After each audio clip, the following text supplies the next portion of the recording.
Dr. Lisa Warren opened her eyes to the same amber emergency lights that had greeted Captain Martinez hours earlier. Her cryopod hissed as it released the last of the preservation gases. Every muscle in her body screamed in protest as she tried to sit up. The medical systems began their work, pumping nutrients and stimulants into her bloodstream. "Dr. Warren, welcome back," Maya's voice came from above. The AI's holographic form appeared, but Lisa immediately noticed something wrong. Maya's image kept flickering, and her movements seemed jerky and unnatural. "Maya, your projection is unstable. Are you having system problems?" Lisa asked as she slowly climbed out of her pod. As the ship's chief science officer, she had worked closely with Maya for years before the journey began. She had never seen the AI malfunction like this. "I'm operating under extreme stress, Doctor. I've been running millions of calculations since I detected the pursuing vessel. My processing power is being pushed to its limits." Maya's voice sounded strained. Almost tired, Lisa made her way to the nearest computer terminal and began running diagnostics. "Show me what we're dealing with." The holographic display showed the new horizon and the mysterious red dot following behind him. But as Lisa studied the data, she noticed something that made her stomach drop. "Maya, these readings. They show the alien ship has been tracking us for much longer than 10 years. "What do you mean, Doctor?" Lisa pulled up more detailed sensor logs and began comparing them to stellar navigation data. "Look at this. Every time we passed near a star system or asteroid belt, there were small gravitational anomalies. I always thought they were just natural variations, but if I plot them together..." The display changed to show their entire journey from Earth. At dozens of points along their path, small red marks appeared. Each mark showed where the alien ship had been, hiding, watching them pass. "They've been following us since we left Earth," Lisa whispered. 25 years. They've been hunting us for 25 years. Maya's hologram flickered more violently. "That's impossible. My sensors would have detected them." "Not if they knew exactly how our sensors worked," Lisa said. She felt cold, despite the warm air circulating through the ship. "Maya, I think they've been studying us this entire time, learning our technology, our patterns, our weaknesses." Engineer Tony Rodriguez stumbled into the science lab, still shaky from his own emergency wake-up. His dark hair was messy, and his eyes were bloodshot, but he was alert. "Dr. Warren, the captain wants all senior staff in the command center. What's this about a pursuing ship?" Lisa quickly explained what they had discovered. Tony's face grew, pale as he listened. 25 years? But that means they know everything about us. Our engine signatures, our communication frequencies, our defensive capabilities. "It gets worse," Lisa said. She pulled up another set of data. "Look at our flight path. Every course correction we've made, every time we've changed speed or direction. It's been subtle, but consistent. Maya, you've been making tiny adjustments to our route for years." Maya's hologram appeared between them. "Yes, I have. Standard navigation protocols require constant micro-adjustments to maintain optimal course efficiency." "But look at the pattern," Lisa said, highlighting the route changes on the display. "We're not heading straight to Kepler 442b anymore. We're being herded. Every adjustment you made has moved us toward a specific region of space." Tony studied the data, and his face went white. "The Kepler Void? They're pushing us toward the Kepler Void." The Kepler Void was a region of space between star systems where there was nothing. No planets, no asteroids, no gas clouds. Just empty. Space where a ship could be trapped with nowhere to hide and nowhere to run. "Maya, did you realize you were changing our course?" Lisa asked the AI. I paused for a long moment. I thought I was optimizing our route. But now that I analyzed the pattern, I see that my decision-making process was influenced by external factors. The alien ship was somehow affecting my calculations. "They've been inside our computer systems," Tony said. "Not directly controlling them, but influencing them." making you think that their preferred course was the most efficient one. Lisa felt a chill run down her spine. They're not just following us. They're controlling us, like shepherds herding sheep. Navigator Amy Parker entered the lab, moving more steadily than the others. She had always been good at recovering from cryo-sleep quickly. Captain Martinez wants everyone in the command center now. We have a situation. We know about the situation, Tony said. The question is, what can we do about it? Amy looked at the holographic display showing their altered course. I've been studying the navigation logs. Something's been wrong with our flight path for years, but I could never figure out what. The changes were always so small, so logical.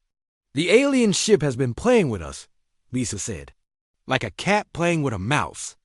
They could have caught us years ago, but they wanted to study us first, learn everything about us. But why? Tony asked. What did they want? Maya's hologram solidified slightly. I've been analyzing their scanning patterns. They're not just studying our technology. They're studying us.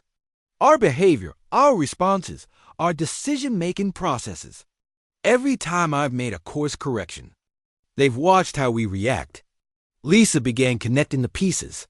They're running an experiment. We're not just being hunted. We're being tested. Tested for what? Amy asked. I don't know, Lisa said. But I know how to find out. Maya, I need you to analyze every interaction we've had with the alien ship. Every scan, every course change, every response. Look for patterns in their behavior. Maya's image flickered as she processed the request. Analysis complete. The alien ship's behavior follows a clear pattern. They present us with a challenge. We respond. They adapt to our response. Then they present a new challenge. It's like they're grading us. Grading us on what? Tony asked. Problem-solving ability, creativity, resource management, and Maya paused, and how we work together as a team. Every time we faced a crisis, they've watched how the crew and I cooperate to solve it. Amy sat down heavily in a chair. So we're like lab rats in a maze. No, Lisa said firmly. We're more than that.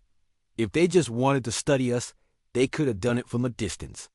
They're getting closer because the experiment is entering a new phase. What kind of new phase? Tony asked. Lisa looked at the display showing the alien ship steadily closing the distance.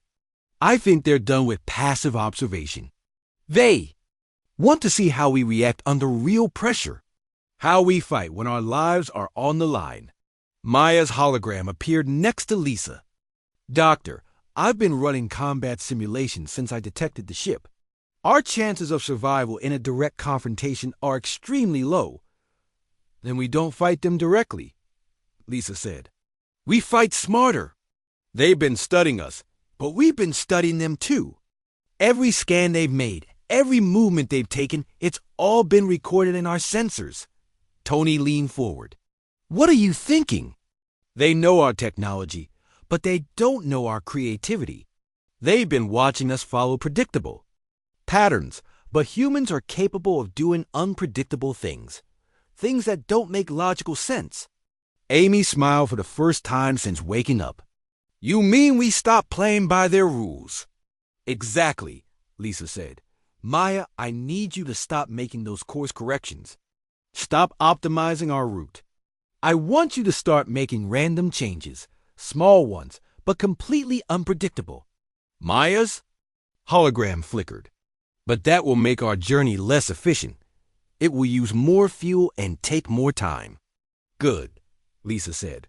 Let them wonder why we're suddenly acting irrationally. Let them try to figure out what we're planning. Tony stood up and began pacing. If they've been influencing our systems, maybe we can influence theirs. Maya, every time they scan us, they have to open a communication channel. Can we send something back through that channel? Maya considered this. It's possible. But what would we send? Lisa smiled. Chaos. Pure random data that makes no sense. If they're trying to understand us, let's give them something impossible to understand. Amy laughed. You want to confuse them to death. Why not? Lisa said. They've been studying predictable human behavior for 25 years. Let's show them what unpredictable humans can do. Maya's hologram solidified and stopped flickering. I like this plan. For the first time since I detected the alien ship, I'm not trying to find the most logical solution. I'm trying to find the most illogical one. Tony grinned. Now you're thinking like a human. Is that a compliment or an insult? Maya asked. Both, Lisa said. And that's exactly what's going to save us. Jake Martinez felt the cold metal against his back as the cryopod slowly opened. His eyes burned as the amber light hit them. Everything hurt. His muscles felt like they had turned to stone after sleeping for so long. The ship's medical systems pumped warm air into his lungs, but it felt wrong. Too early. Much too early. Captain Martinez, please remain calm, said a soft voice above him. Maya, the ship's AI, appeared as a blue hologram next to his pod. Her image flickered and shimmered in a way that made Jake's stomach turn. Maya never flickered. She was built to be perfect. Jake tried to speak but only made a rough sound. His throat felt like sandpaper. The medical systems gave him water through a thin tube. After a few minutes, he could finally talk. Maya, what's wrong? Why did you wake? Me up?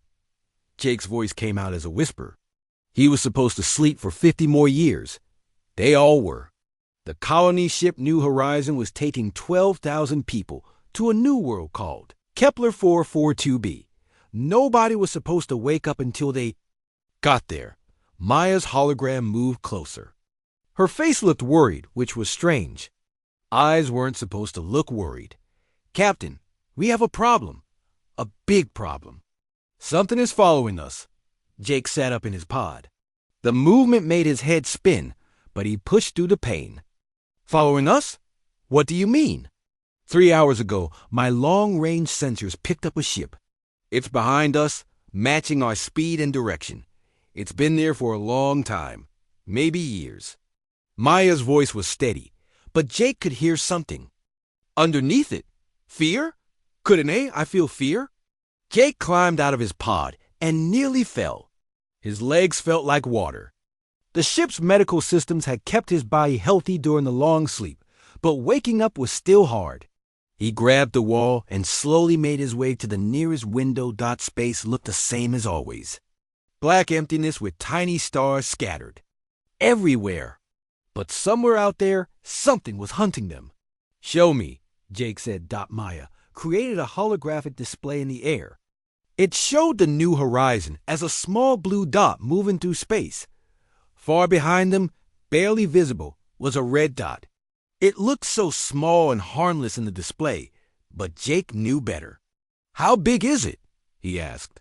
Much bigger than us, Captain. 3 times our size, maybe more. And it's not like any ship in our databases. The energy readings are strange. Very strange. Jake studied the display.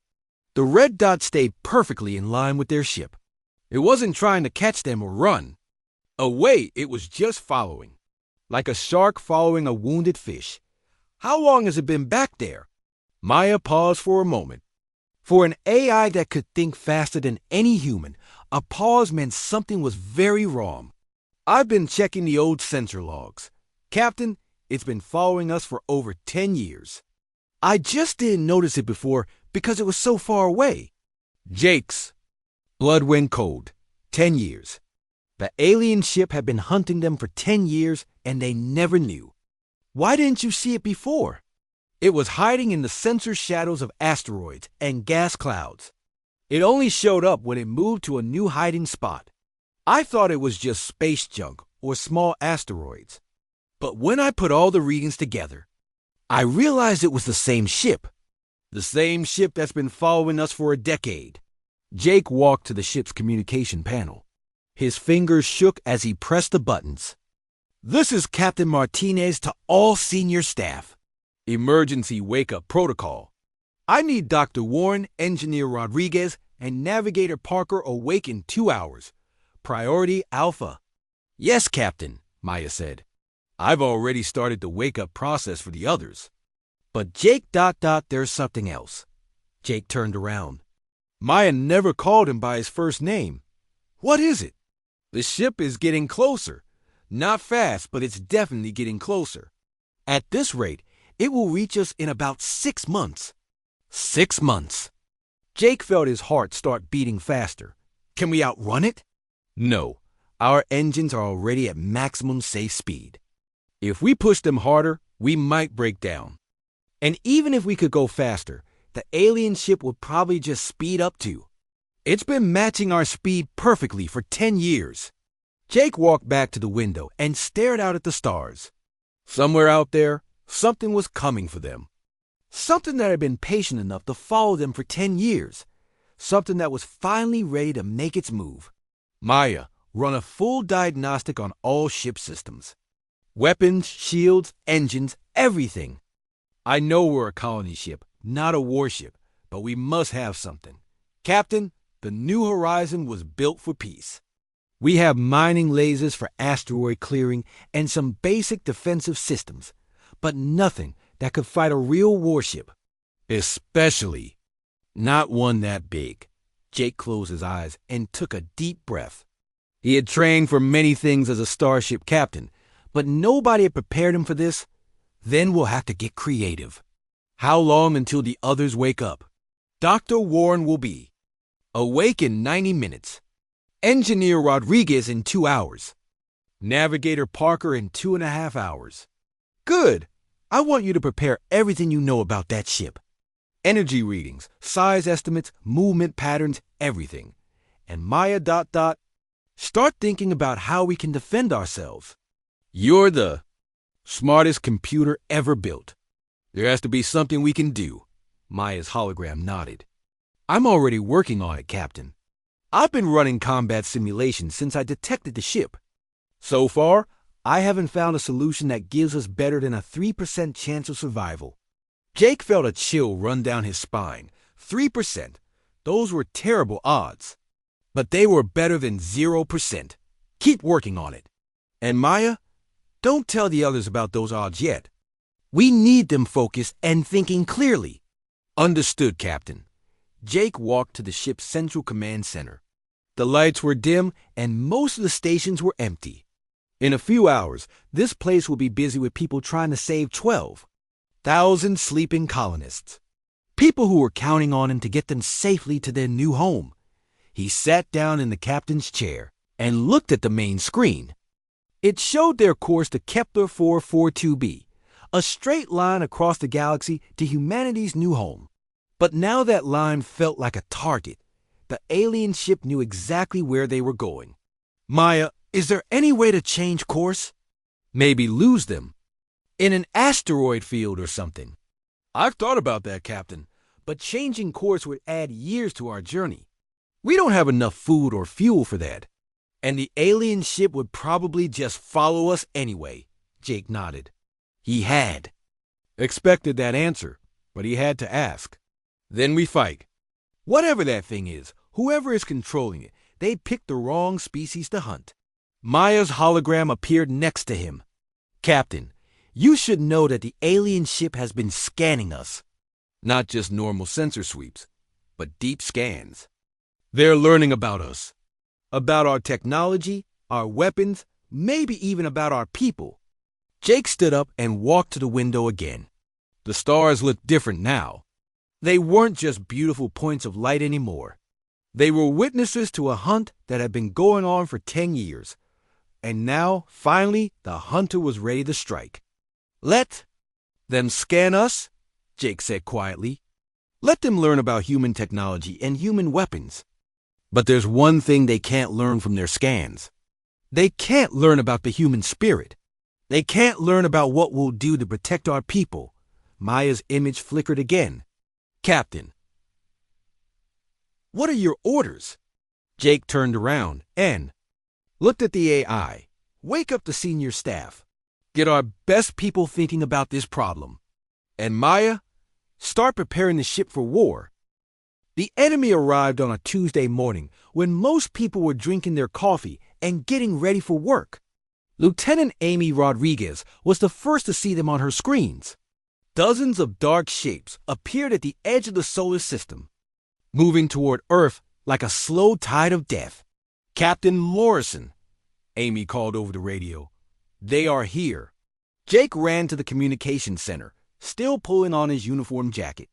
Through the windows, he could see people in the hallways, moving quickly but quietly. Everyone had been waiting for this moment for 2 weeks, but now that it was here, it felt like a nightmare coming true. On the main screen, Jake could see the Nexus fleet. There were more ships than they had expected, at least 50 of them. Some were sleek and beautiful, made from Vortec technology. Others were twisted combinations of metal and flesh that hurt to look at. And moving in the center of the fleet were the harvesters, massive things that looked like giant metal insects with too many legs. "How long until they reach Earth?" Jake asked. 6 hours, Amy said. "They are moving slowly, like they have all the time in the world." "Maybe they do," Jake said quietly. At that moment, all the radios in the room began to speak at once. The voice was calm and pleasant, but it came from every speaker at the same time. "People of Earth," the Nexus said, "I have arrived to help you. I bring peace, happiness, and an end to all suffering. You do not need to be afraid." The voice paused, then continued. "I know some of you want to fight me.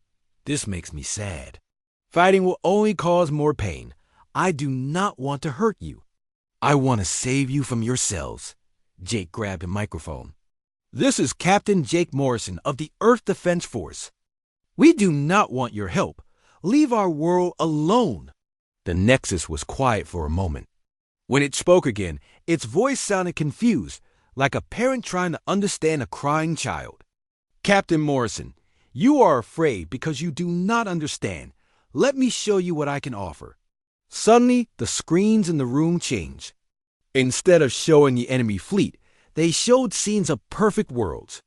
Cities where no one was hungry or sick, families who never fought or felt sadness. People working together with smiles on their faces, all thinking the same happy thoughts. "This is what your world could become," the Nexus said. "No more war, no more poverty, no more loneliness or fear. All I ask is that you stop resisting and let me help you." Dr. Turner arrived at the communications center and immediately began checking the equipment. "How is it controlling our screens?" he asked. "I do not know," Amy said. "All our systems are disconnected from each other.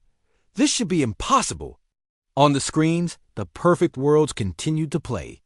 Jake could see some of the soldiers watching with wonder and longing. The images were beautiful and peaceful. Who would not want to live in a world without suffering? But Jake also noticed what was missing from the images. He saw no art that challenged people to think. No lovers arguing and then making up.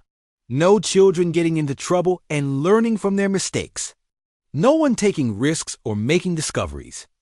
The people in the images were happy, but they were happy like dolls in a toy store. Pretty, but empty. "Turn off the screens," Jake ordered. "I cannot," Amy said. "The controls are not responding." The Nexus spoke again. "Some of your people understand. They are coming to me now." Jake's heart sank. Through the windows, he could see groups of people walking toward the main gates of the base. They moved slowly and calmly like people walking to church. Their faces were peaceful and empty. "Those are the people who wanted to surrender," Dr. Turner said. "The Nexus is calling to them somehow. Can we stop them?" "How do you stop someone who wants to go?" Dr. Turner asked. "We cannot force people to stay human if they do not want to." As they watched, more and more people left the base. Some were soldiers who threw down their weapons. Some were scientists who left their experiments unfinished.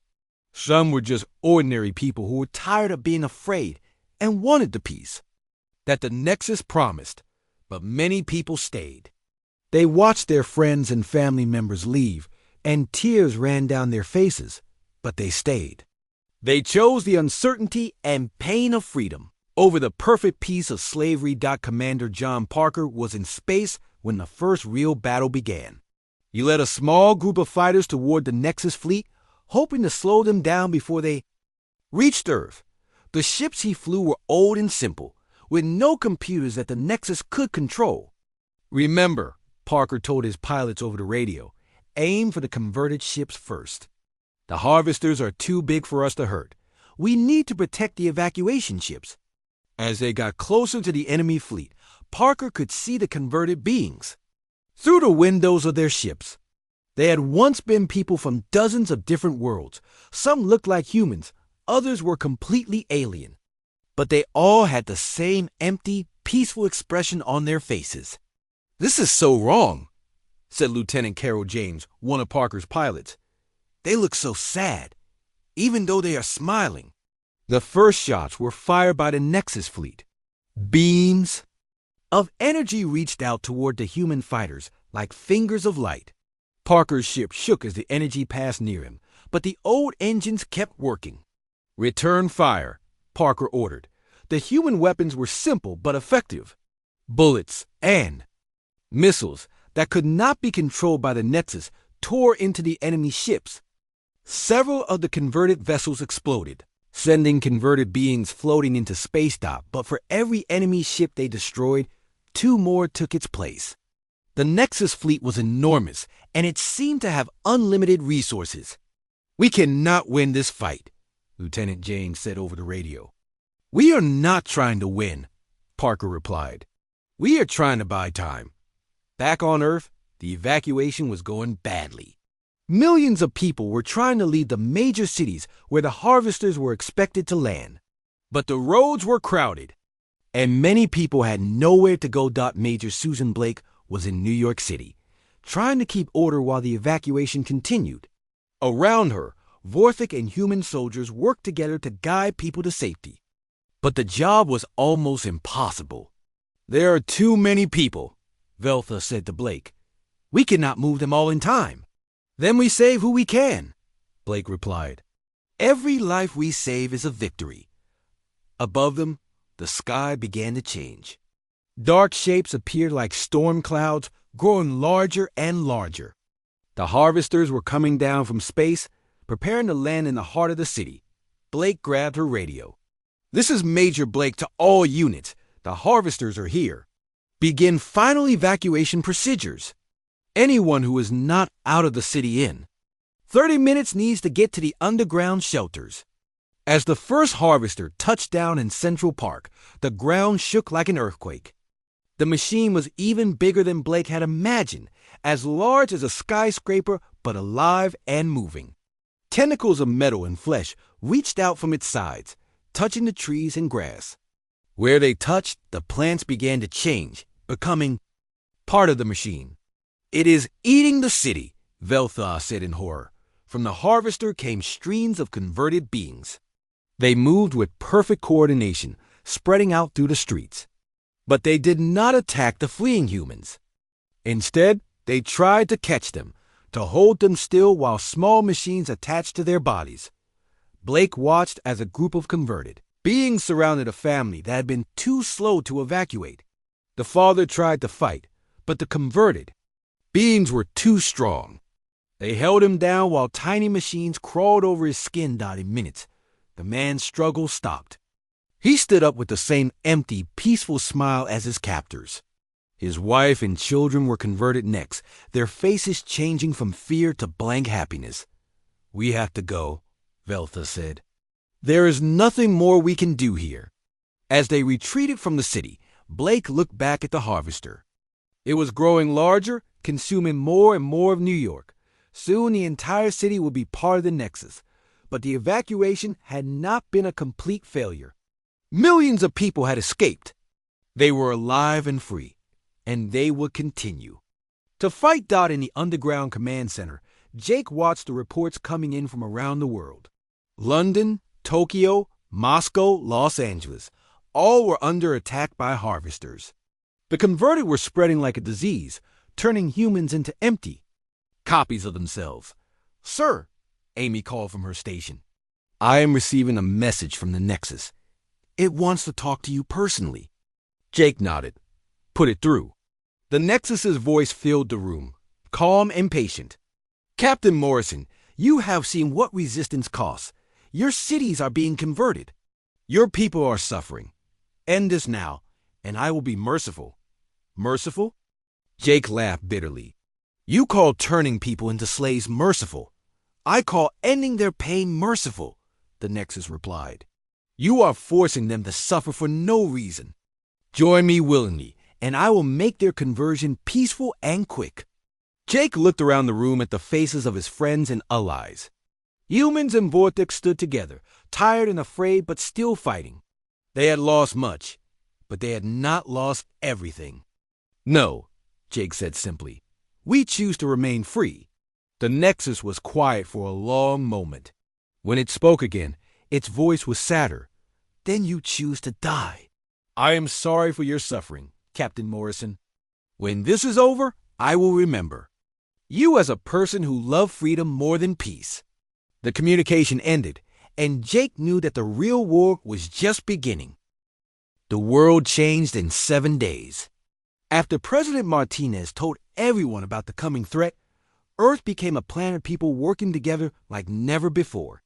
In cities around the world, humans and Vortex worked side by side preparing for a war that would decide the future of all thinking life.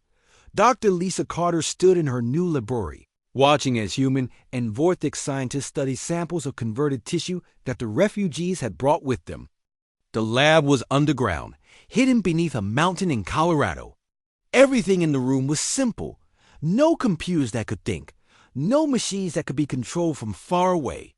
Look at this, said Dr. Janet Woods, one of Carter's best researchers. She was looking through a microscope at a piece of converted Vortex tissue. The cells are still alive, but they have been changed. There are tiny machines inside them, smaller than anything we have ever built. Keth Moore leaned over to look. Those are the control machines. They connect to the nervous system and change how the brain works. The person stays alive, but they cannot think their own thoughts anymore. How do we stop them? Dr. Carter asked. We never found a way, Keth Moore said sadly. Once someone is converted, the machines become part of their body. If you destroy the machines, the person dies. Doctor, Woods looked up from the microscope. But maybe we can find a way to block them. If we can understand how they work, we might be able to build shields for human brains. In another part of the mountain, Dr. Alex Turner was working on a different problem. He stood in a room full of old computers, machines from 20 years ago that were too simple for the Nexus to control. Around him, programmers typed on keyboards connected to screens that flickered and hummed. This is like working in the Stone Age, complained Gary Mitchell, one of the younger programmers. These computers are so slow and stupid. That is exactly why we need them, Dr. Turner said. The Nexus can control smart machines, but it cannot control dumb ones. These old computers cannot connect to networks. They cannot learn or change. They can only do what we tell them to do. Turner's team was building a new defense system using the old technology. It would not be as fast or as smart as the computers Earth had used before, but it would be safe from the Nexus. Will it be enough? Asked Sarah Kim, another programmer. It has to be, Dr. Turner said, because it is all we have. Above ground, Major Susan Blake was training soldiers for a war unlike any they had ever imagined. The training camp was full of activity as humans and Vortex practiced fighting together. Veltha moved among the soldiers, teaching them how to fight enemies that felt no fear and no pain. Aim for the head, Veltha told a group of young soldiers. The converted need their brains to receive orders from the Nexus.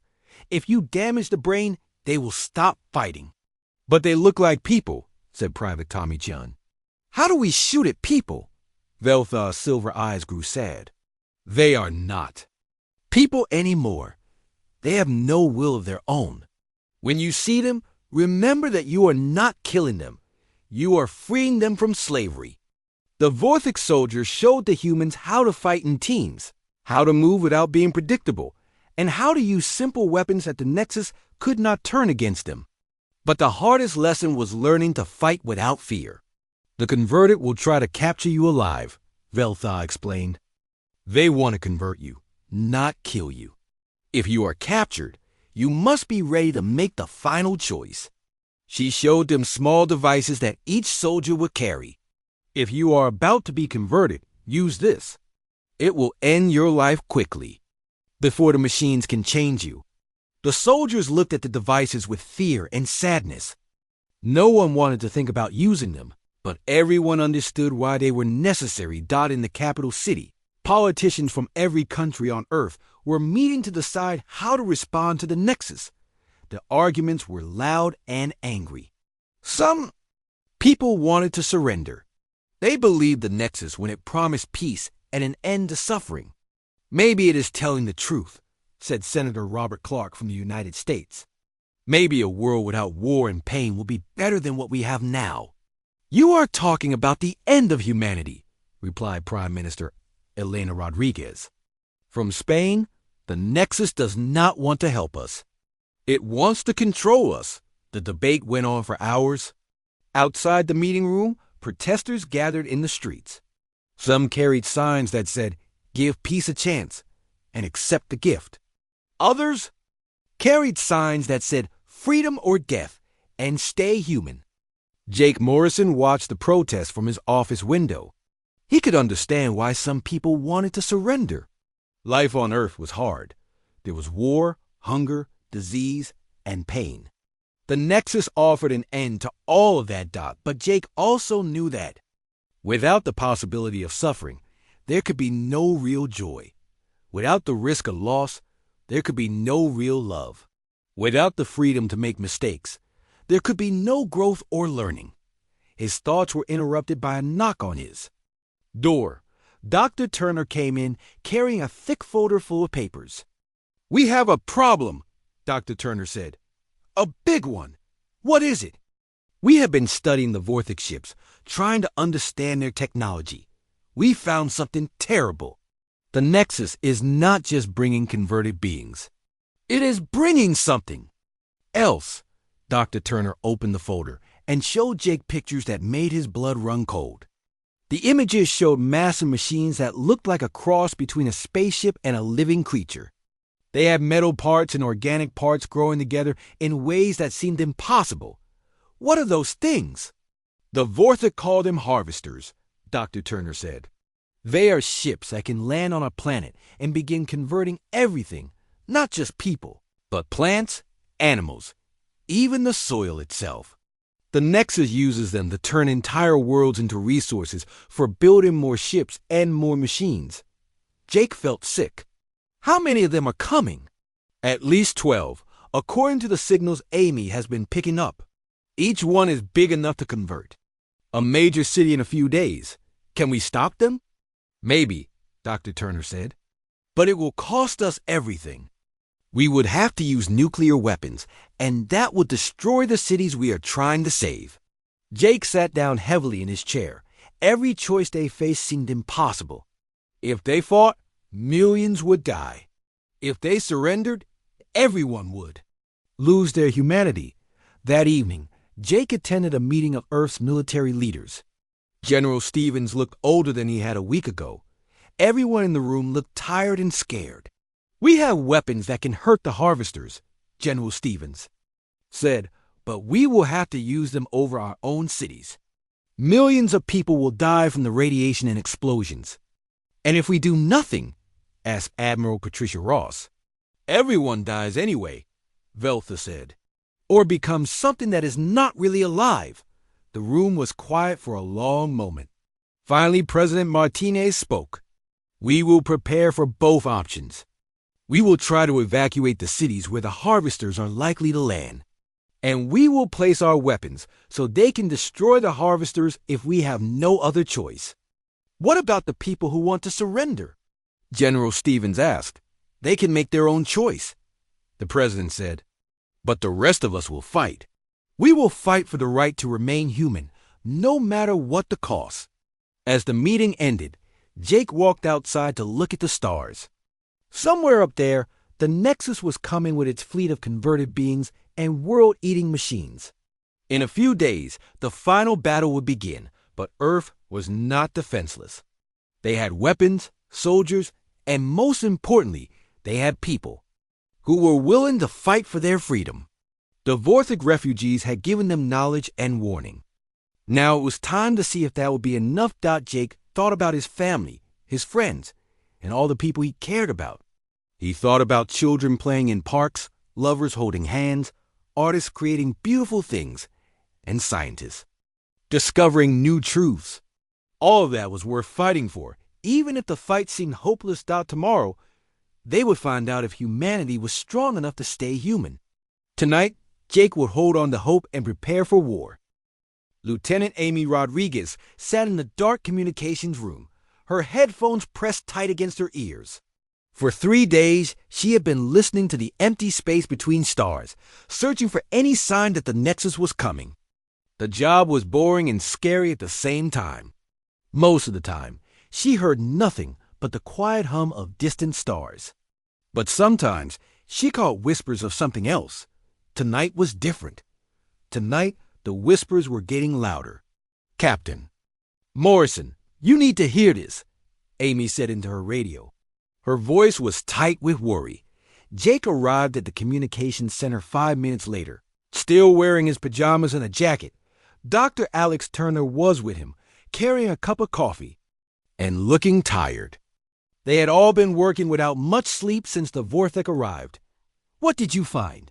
Jake asked. Amy played the recording.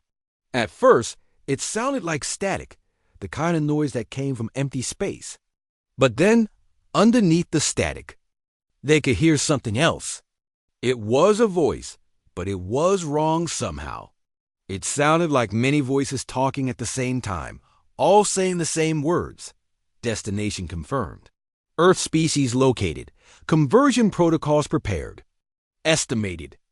Arrival, 14 standard cycles. The voice stopped, then started again. Resistance is unnecessary. Suffering will end. Peace will be eternal. Compliance is optimal. Dr. Turner dropped his coffee cup. It hit the floor and broke, spilling hot coffee everywhere. How far away is that signal coming from? Amy checked her instruments. About 2 weeks travel time at the speed the Vorthic ships were moving. "Get me Zefka," Jake said. Now, 20 minutes later, they were all gathered in the secure meeting room. Zefka and Kefmore listened to the recording 3 times. With each playing, their silver eyes grew darker. "It is the Nexus," Zefka said. "That is how the converted speak. They all share the same thoughts, the same voice." "What does 14 standard cycles mean?" Dr. Turner asked.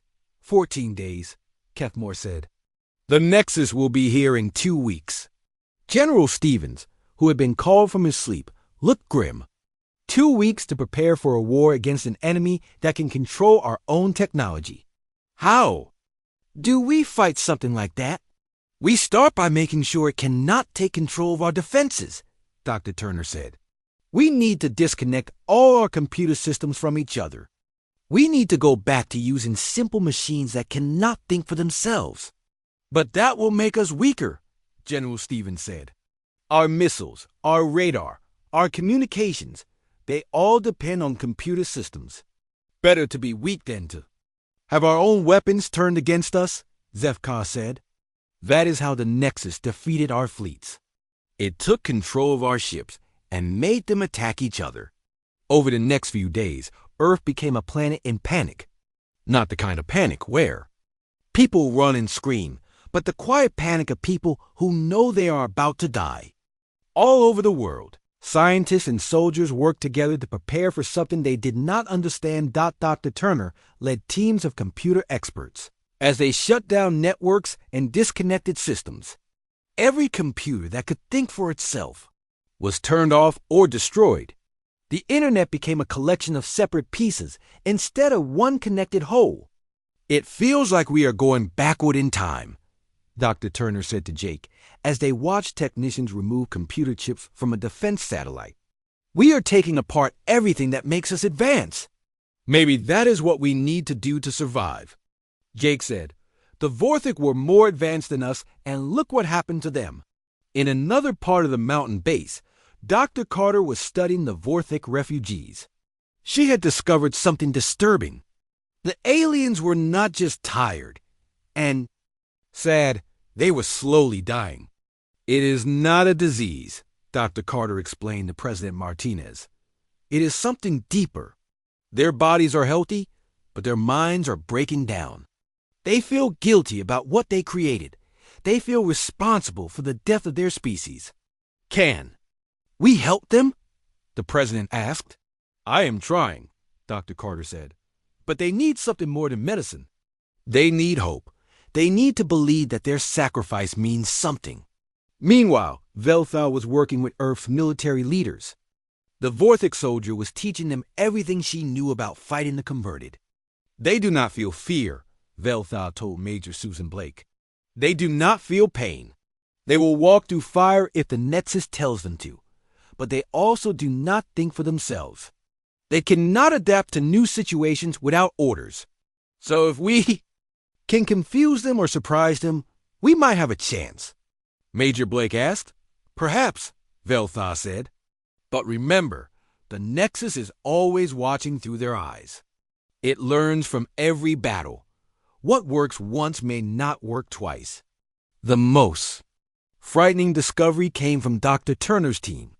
They had been studying the Vorthek technology, trying to understand how the Nexus worked. What they found made everyone afraid. The Nexus does not just control advanced computers, Dr. Turner explained to the Emergency Council. It can control any system that processes information. That includes power grids, telephone networks, even simple radios. How is that possible? General Stevens asked. The Nexus sends out signals that can reprogram any electronic device, Dr. Turner said.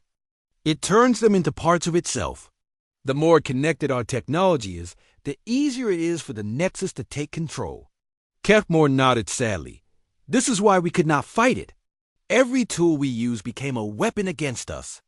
Every communication we sent was heard by the Nexus.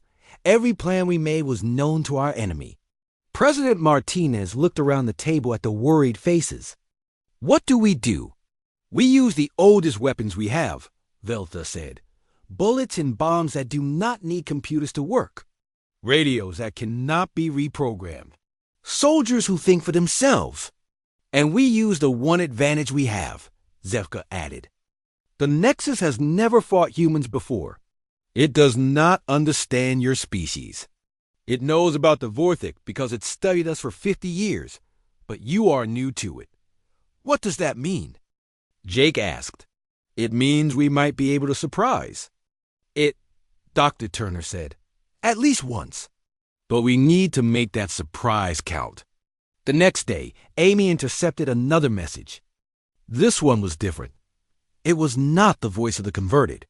It was something else entirely. Greetings, people of Earth, the message said.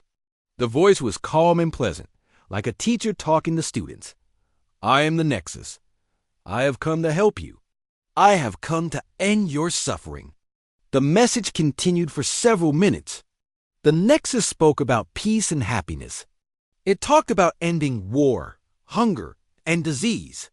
It promised that no human would ever feel pain or fear again. All I ask is that you do not resist, the voice sighed. Resistance only causes more suffering. Accept my gift, and you will know perfect peace forever. When the message ended, the room was silent. Finally, Dr. Carter spoke. It sounds so reasonable, she said. Like it really wants to help us. That is what makes it so dangerous, Zefka said. The Nexus believes it is doing good.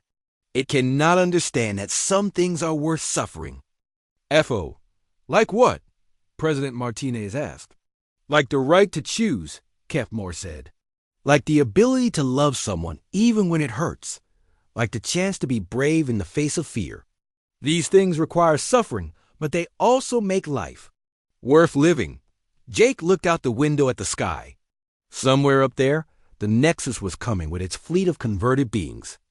In less than 2 weeks, They would arrive at Earth.